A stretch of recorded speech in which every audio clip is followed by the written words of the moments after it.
Happy Wednesday. This is In the Spotlight. I don't know what episode number I'm on now, but I do know that this week we're talking about standalones. Well, I'm talking about standalone. Charlotte, over at Ramblings of an Elf Pyre, did it last week.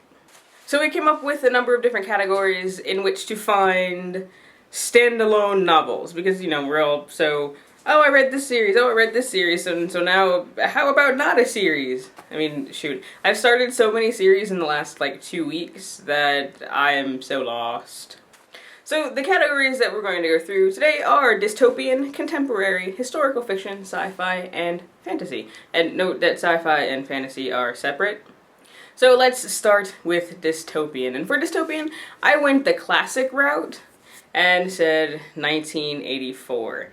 And I pause for thunder.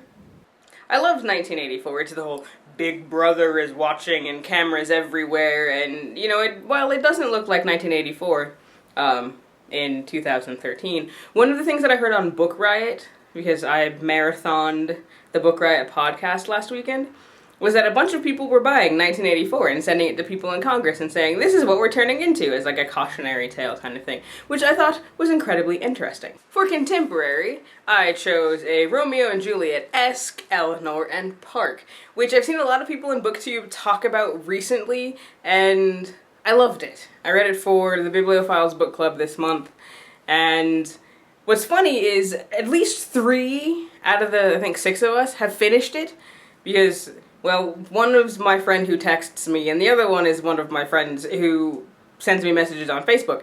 And we've all, talked about it with each other, but not, in our actual book club. So maybe we ought to do that.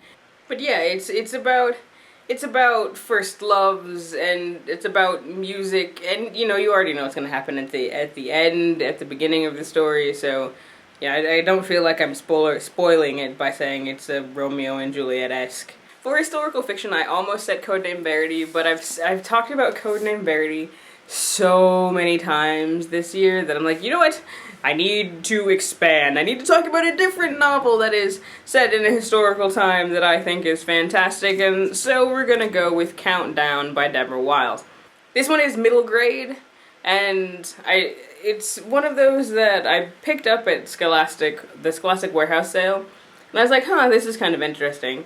But the most interesting part about it is it uses primary source text to tell parts of the story. So you've got your standard, narrative, but as you go through to put the story in context, periodically you get images and information about what was going on during the Cuban Missile Crisis, and that's just cool. It also makes the book really heavy. For my sci-fi, and I don't know if you really want to call this sci-fi, but I stick it in the sci-fi category, is Ready Player One, which I no longer have a physical copy of because I gave it away, because, but I do have an audiobook copy, and it is read by Will Wheaton, so nerds, there you go. He totally makes this so much cooler.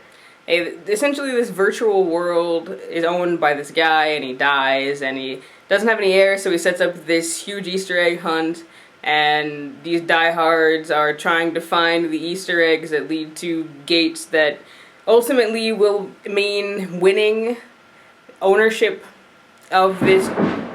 Pause for thunder. Winning ownership of this virtual reality world, and the diehards are fighting against this corporation who wants to take it and monetize it, and they think that's terrible. Pause for the dog who is freaking out. I forgot what I was saying, but essentially the person who finds all of the eggs that open all of the gates win the entire virtual reality world. Which is something that the Gunters want to do because they don't want the corporation to monetize the entire thing, and I probably said that already, but we're going to move on to fantasy now. And for fantasy, I've got Oceans at the End of the Lane, because I was gonna talk about Serafina, and then I remembered that Serafina's not standalone. So Oceans at the End of the Lane is my fantasy pick. It's by Neil Gaiman, and it is awesome. I don't even know how to describe it, but it is lovely, and some people find it really creepy. And now my brother is calling me, so I'm gonna go. I can't remember what the topic is for next week. We decided, and it's in my email, and I didn't look it up before I started filming, so yeah, sorry about that. Pause for thunder. Tune back in here next Wednesday for whatever our topic is on In the Spotlight. And if you've got standalone recommendations that you like, leave them in the comments here or in the comments of the Goodreads group. And I will see you in either of those places soon. Until then, I am the supplier wishing you happy reading. Don't forget to be awesome.